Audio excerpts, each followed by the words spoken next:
Okay, folks, ready for a deep dive that's going to hit close to home?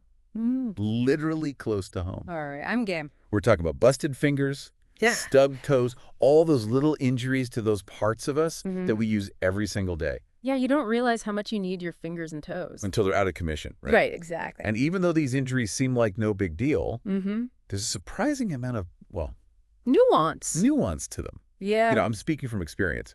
Like, I jammed my finger once playing basketball, and I swear I thought it was broken. Oh, yeah. It wasn't, thank goodness.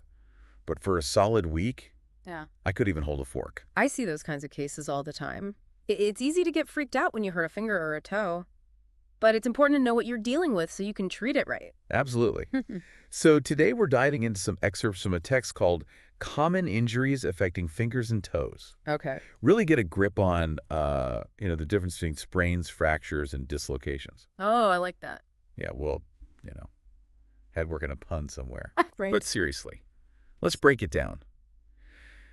For someone who doesn't see these injuries every day, can you walk us through what's happening inside when each of these things occur? Sure. So first off, you've got sprains, which are all about those ligaments, the tough bands of tissue that connect your bones together. Right. When you sprain something, you're stretching or tearing those ligaments, which can really mess with your joint stability. Gotcha. So it's not just a simple twist then. No, definitely not. There's actual damage going on in there. Exactly. And it can have lasting effects if it's not treated properly. I used to think sprains were pretty minor, like just walk it off and you'll be fine. Mm-hmm. But this text really emphasizes the importance of taking care of them properly. For sure. A lot of people don't realize that if a sprain doesn't heal, right, Mm-hmm. you could end up with like chronic pain, weakness in the joint. Yeah. It can really impact your daily life, Like imagine not being able to grip things properly or walk without discomfort. Yeah, that no joke. And another thing that often confuses people is that popping sensation they feel when they sprain something. Ooh, yeah, I've definitely felt that. That's actually the sound of the ligament stretching or tearing. Wow. So that's not a good sound. Not really, but it's a good indicator that something's wrong. Makes sense. Now, speaking of pops and snaps, Yeah. that brings us to fractures, which are also more complicated than I think a lot of people realize. Absolutely. Even those tiny little bones in your fingers and toes can fracture in a bunch of different ways. Really? Yeah, like you could have a simple fracture where the bone breaks cleanly, Okay. or a comminuted fracture where it shatters into multiple pieces. Oh, wow. And then there are stress fractures which develop over time from repetitive stress. But I actually didn't know about that. Yeah, it's something that athletes and people with certain jobs are prone to, like runners or dancers who are constantly putting stress on their feet. Wow. So it's not just about a sudden impact or anything. Nope, it can be a gradual thing too. And I'm guessing with all these different types of fractures, it's even more important to see a doctor. Absolutely. They can determine exactly what's going on and recommend the best course of treatment. Okay. So we've covered sprains and fractures. Mm-hmm. Now let's talk about the one that really makes me squirm. Dislocations. Yeah. I mean, That's it. just the thought of a bone popping out of its joint, it's just It's not pretty, not at all. and it's incredibly painful. I can imagine. So walk us through that. What exactly happens when a joint gets dislocated? So basically, the bones that form the joint, they get forced out of their normal alignment. Right. It's like a puzzle piece that's been shoved into the wrong spot. Ouch. And along with the pain, you'll probably experience some swelling and maybe even some numbness. It sounds awful. It is. And this is super important. Don't ever try to pop a dislocated joint back in yourself. Yeah, I've heard that before. Yeah. But why is it so dangerous? Because you could end up doing more harm than good. I mean, think about it. You're dealing with bones, ligaments, tendons, nerves, and blood vessels all in that area. Yeah. If you try to force things back into place, you could easily damage those surrounding tissues. Oh, wow. I've had patients come in who made their dislocations way worse by trying to fix them at home. Okay. So what should you do instead? Immobilize the injured area Hmm. and get to a doctor as soon as possible. Got it.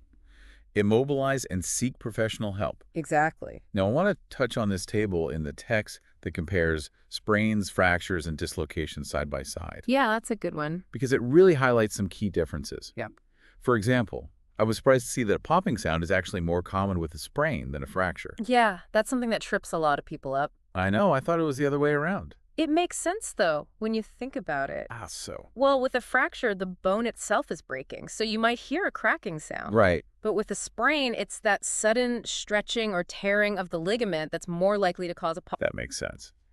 The table also mentions that you should always consider the mechanism of injury. Right. Like, how did the injury happen? Exactly, because that can give you clues about what kind of injury you might be dealing with.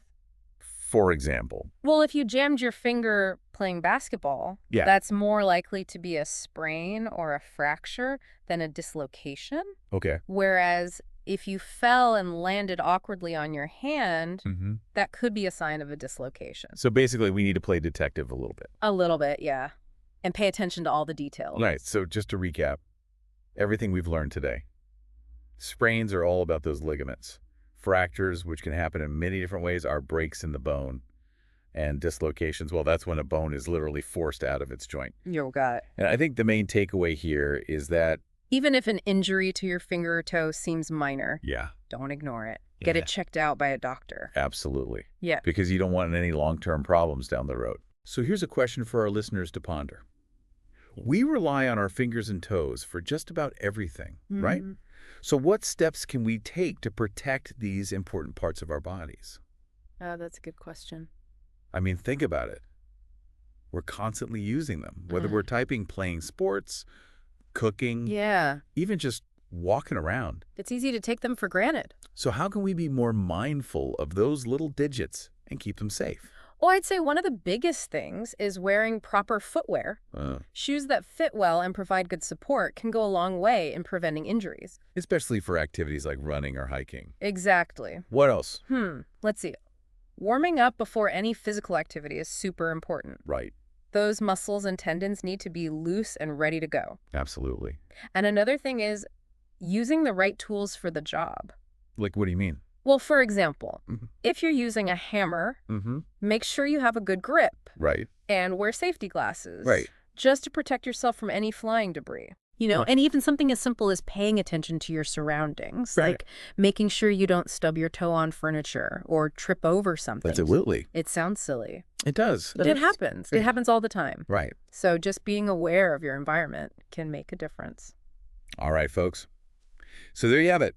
A crash course on common injuries to your fingers and toes. Yeah. And remember, even though they might seem small, these injuries can have a big impact on your life. Mm-hmm. So be proactive, protect those digits, and stay healthy. Absolutely. Thanks for having me. Of course.